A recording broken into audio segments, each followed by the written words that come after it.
Chapitre 18 du Midat Sharim, Beivur Midat HaChassidut, explication de la Mida, donc la qualité de la Chassidut. Chassidut, c'est la piété. D'ailleurs, on va expliquer de quoi il s'agit. Midat HaChassidut, c'est Chahi Bemet le Be'ur Gadol. La qualité de la Chassidut, de la piété, nécessite vraiment, réellement, une explication grande. Ki minhagim rabim, udrachim rabim, ovrim ben rabim, ibn adam. Car beaucoup de coutumes, beaucoup de voies qui passent chez beaucoup de gens, Beshem Chassidut, au nom de Chassidut. Venam et là, Galmé Chassidut, mais ce sont que des Gelem. Gelem, c'est une forme grossière. Quand quelqu'un fait une statue, il prend, il fait d'abord, voilà, c'est très vague, voilà, encore rien, ni les bras, ni la tête, voilà, ça c'est un Gelem, ça s'appelle. Donc, une forme grossière de Chassidut. Bli To'ar, sans To'ar, on va dire. To'ar. Le ta'er, c'est, comment dire ce mot-là? Une image, voilà, très bien. Bli To'ar, sans image. Ou Bli Tsura, sans forme, ou Bli Tikkun, et sans arrangement, sans être arrangé. Cela provient du manque de réflexion, de vaskala et de raisonnement amétit authentique. Asher les balais amidot ahem, des gens qui ont ces midot, ces qualités, qui veulent ces qualités. La date est derrière Hashem, car ils n'ont pas peiné, ils n'ont pas travaillé pour connaître la voie de Dieu, Bedia Broura Veyeshara, d'une connaissance claire et droite. Et là, Itrastu Valchou, mais ils ont pris toutes sortes de façons, de mesures de piété, parce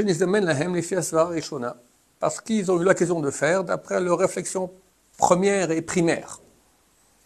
Mais là, ils ne sont pas approfondis les choses.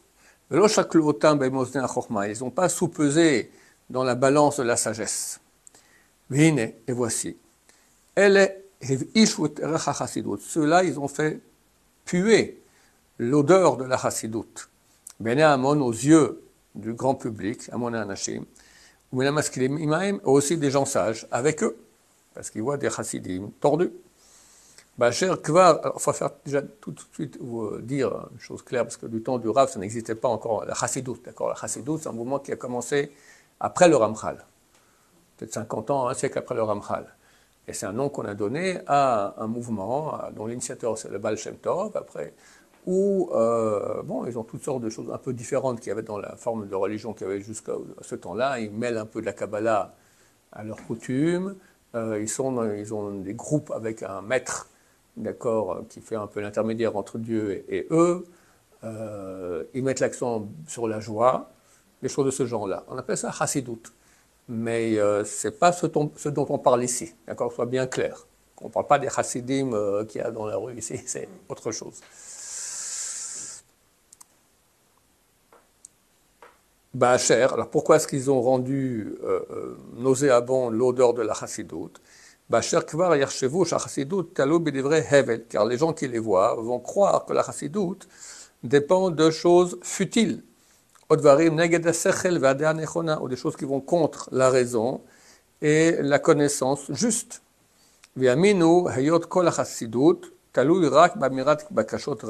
vont croire que toute la chassidut ne dépend que de bakashot rabot, des demandes multiples, donc des prières, beaucoup de prières, ou vidouim, gdolim, des grands vidouilles. C'est quoi un vidouille? On appelle ça en français une confession, mais évidemment, je n'ai pas ce mot qui a des connotations chrétiennes. Confession, on va dire j'ai péché, d'accord? Ou de priot et de pleurs, et beaucoup de courbettes, se prosterner devant Dieu. Besegoufim, hazarim, et des flagellations étrangères chez Amid Baem Adam et Tatsmo, par lesquelles l'homme se tue, d'accord, toutes sortes de. Alors, il va dire Ketivlot Akerar, comme trempé dans la glace, Vacheleg, et dans la neige. Il y a aussi Bedarim à Elo et autre chose du même type. Donc les gens vont dire, il ne tient pas la route. Et voici, lo yada'u ki af al pi shektzat dvarim ele tzrichim mebaalei tshuva. Ils ne savent pas que bien qu'une petite partie de ces choses-là est nécessaire pour les baalei tshuva. Donc c'est pas que c'est complètement tordu de faire des choses de ce genre-là. Il faut un tout petit peu pour les baalei tshuva. Uksatam roim la proshim, et un peu d'eux est approprié aussi aux proshim, aux ascètes. Hine lo al ele nosad achsidut klal, mais pas du tout. On ne peut pas du tout dire que la chassidut est fondée sur ça. D'accord? Ce sont des à côté, c'est un petit bonbon à côté du plat de résistance. La base de la chassidut, c'est autre chose. Kim hatov shebaminagim ha'ele hu raoul itlavot el chassidut. Car la meilleure de ces coutumes-là, qu'il a citées, elle est juste bonne à accompagner la chassidut. Mais ce n'est pas la chassidut en soi essentielle. Ach mesut chassidut atzmo hu davar amok meod. Mais la réalité de la chassidut, de la piété elle-même, est une chose très profonde. Amok meod la vino, très profonde à comprendre. Al nachod de façon juste. Umiusad al esodot chokhma rabba. Et ils sont basés sur des bases de sagesse grandes. Vetikuna maaseh betachlit. Et l'arrangement, réparation, donc on va dire, réparation de l'action de façon totale. Asher raoui lechol chacham lev lirdof acharav, que tout sage du cœur devrait poursuivre. Donc en fait, la vraie chassidut, elle est profonde, elle est dure à comprendre, mais en fait, c'est une perfection que chaque homme qui souhaite la perfection devrait poursuivre. Kirak hachamim la sego behemet, car uniquement les sages pourront l'acquérir de façon réelle. De même, on dit les sages de mémoire bénie, lo amar es chassid. C'est pas l'ignorant qui peut être chassid. Donc on voit que être chassid, c'est pas comme ça, allez, je prends sûrement encore un truc comme ci, un truc comme ça, etc. Surtout pas des choses aussi, donc il a cité auparavant toutes les choses de flagellation, etc.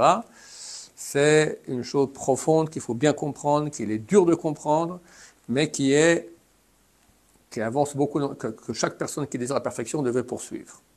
On va expliquer maintenant cela de façon ordonnée.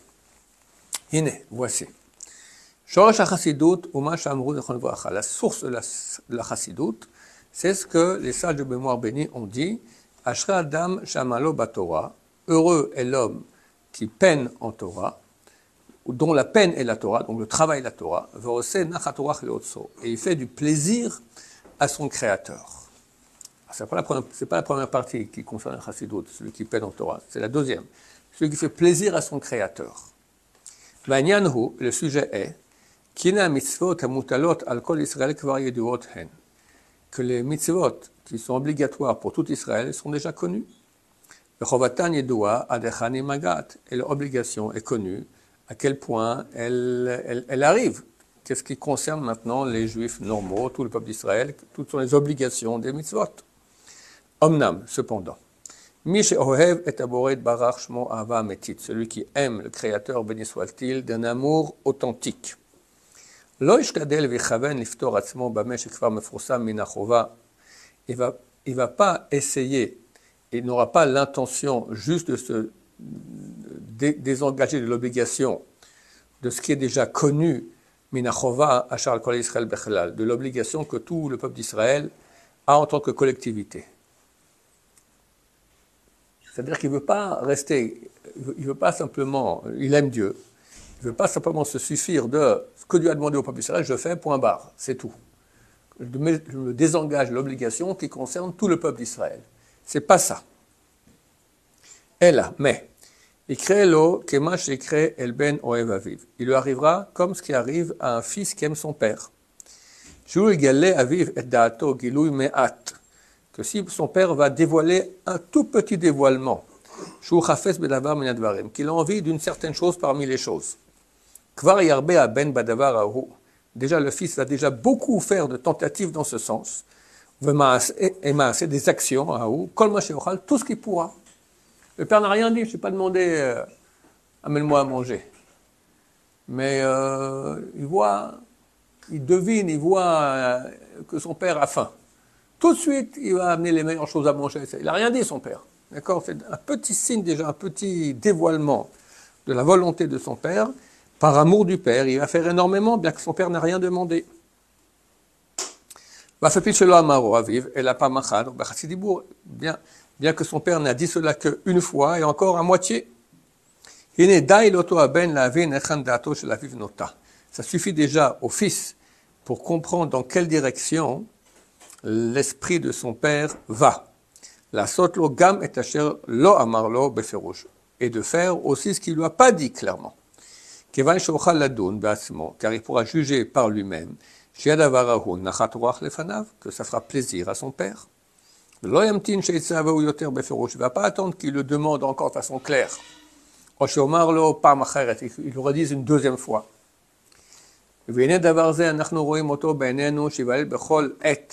Et cette chose-là, on la voit de nos yeux, qu'elle a lieu, qu'elle naît, du verbe naître. Donc on voit de nos yeux qu'elle va naître à chaque instant, à chaque moment, ben kol ohev vareya, entre chaque personne qui s'aime et qui sont amis, ben ish leishto, entre un homme et sa femme, ben av ubno, entre un père et son fils. Voilà, tous les gens qui aiment. Il ne faut pas demander toujours. Il y a des choses qu'on fait par amour. On comprend que ça fera plaisir et on le fait. Klalo shel davar, la loi générale qui gère cela, ben kol mi she'ahava benehem aza be'emet, en toute personne entre lesquelles il y a un amour puissant. Shelo yomar, il ne dira pas, lo nistaveti yoter, on ne m'a pas ordonné plus, on ne m'a rien demandé. Daili bema shenistaveti verouj, ça me suffit de faire ce qu'on m'a ordonné, clairement. Et la bema shenistava, mais au contraire, de ce que lui a ordonné, Yadoun al data metzava, il va réfléchir sur quelle est la volonté et la vie de celui qui a ordonné. Et il va essayer de faire ce qu'il pensera qui peut lui faire du plaisir. Donc en fait, c'est faire plus que ce que Dieu demande dans une optique de lui faire plaisir. Baruch Adonai, l'olam, amen va amen. Alors c'était notre dernier cours avant la venue du Messie, merci Hachem.